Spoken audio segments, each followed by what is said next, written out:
संस्कार एवं संस्कृति से परिपूर्ण भारतवर्ष अपने संस्कारों को छोड़ पाश्चात्य संस्कृति की ओर अग्रसर हो रहा है। इसको देखते हुए मध्य प्रदेश जन अभियान परिषद के आदर्श ग्राम योजना में धार की अग्रणी संस्था राजवाड़ा चौक सेवा समिति ने समाज में बढ़ती कुरीतियों को दूर करने के लिए नई पीढ़ी के संस्कारों का रोपण करने का बीड़ा उठाया और धार जिला मुख्यालय के समीप स्थित ग्राम सिरसौदा को आदर्श ग्राम के रूप में उन्नत स्वरूप प्रदान करते हुए 6 अप्रैल रामनवमी से 6 मई सीता नवमी तक 1 माह का रामोत्सव का आयोजन किया जा रहा है। राजवाड़ा चौक सेवा समिति के प्रमुख नवनीत जैन ने पत्रकार वार्ता में उक्त जानकारी देते हुए बताया कि संस्था द्वारा आदर्श ग्राम सिरसौदा में सर्वप्रथम भगवान श्री राम को रामायण भेंट करते हुए संपूर्ण ग्राम के प्रत्येक परिवार में श्री रामचरितमानस स्थापित करते हुए प्रत्येक घर में नियमित रूप से रामायण पाठ किया जा रहा है, जो संभवतः भारत का पहला ऐसा गांव होगा जिसमें प्रत्येक घर में नियमित रूप से रामायण का पाठ हो रहा है। श्री जैन ने बताया कि हमारा यह प्रयास न केवल सफल रहा बल्कि सिरसौदा ग्राम में नियमित रूप से हो रहे रामायण पाठ से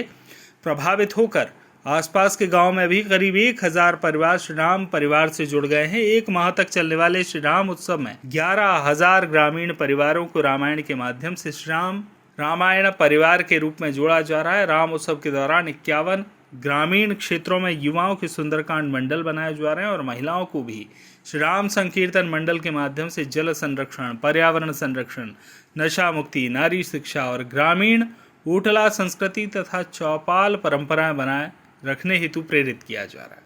उल्लेखनीय है, इस महोत्सव को भव्यता प्रदान करने के लिए भगवान श्री राम के स्वरूप अंकित 51 चांदी के सिक्के भी विभिन्न ग्रामों में उत्साहवर्धन के लिए पुरस्कार स्वरूप दिए गए। देखिए, मध्य प्रदेश जन अभियान परिषद के माध्यम से आदर्श गांव चिन्हित किए गए हैं। इसी आदर्श गांव के रूप में राजवाड़ा चौक सेवा समिति ने सिरसौदा ग्राम को चुना है। सिरसौदा ग्राम में विभिन्न पहलुओं पर काम हो रहा है, जिसमें संपूर्ण ग्राम रामनवमी से पूर्णतः रामायण पाठी गांव घोषित हो चुका है। पूरे गांव के एक एक घर में रामायण पाठ हो रहा है।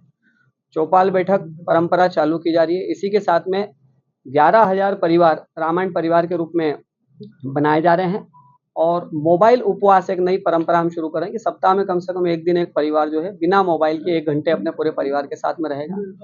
और इसी के साथ में 1000 परिवारों तक हम पहुंच चुके हैं, जहां पूरी तरीके से रामायण पाठ हर घर में प्रारंभ हो चुका है। सबरी उत्सव का भी आयोजन होगा, जिसमें वनवासी क्षेत्र में काम करने वाली माताओं का सम्मान किया जाएगा। इसी प्रकार 50 वर्ष पूर्ण करने वाले जो दाम्पत्य जोड़े हैं उन लोगों का भी हम सम्मान करेंगे और चांदी के 51 सिक्के राम मुद्रा के रूप में रहेंगे, जो प्रोत्साहन स्वरूप इसमें दिए जाएंगे। निःशुल्क रूप से रामायण का भी इसमें रामायण की पोथी जो है वो बांटी जा रही है घर में। इसका उद्देश्य क्या है? मूल रूप से यह है कि समाज में संस्कारों की जो कमी हम देख रहे हैं, उन समाज में संस्कारों की कमी को दूर करने के लिए, क्योंकि हम कानून बनाकर संस्कारों की कमी पूर्ति नहीं कर सकते हैं, संस्कारों की कमी घर से पूरी होती है।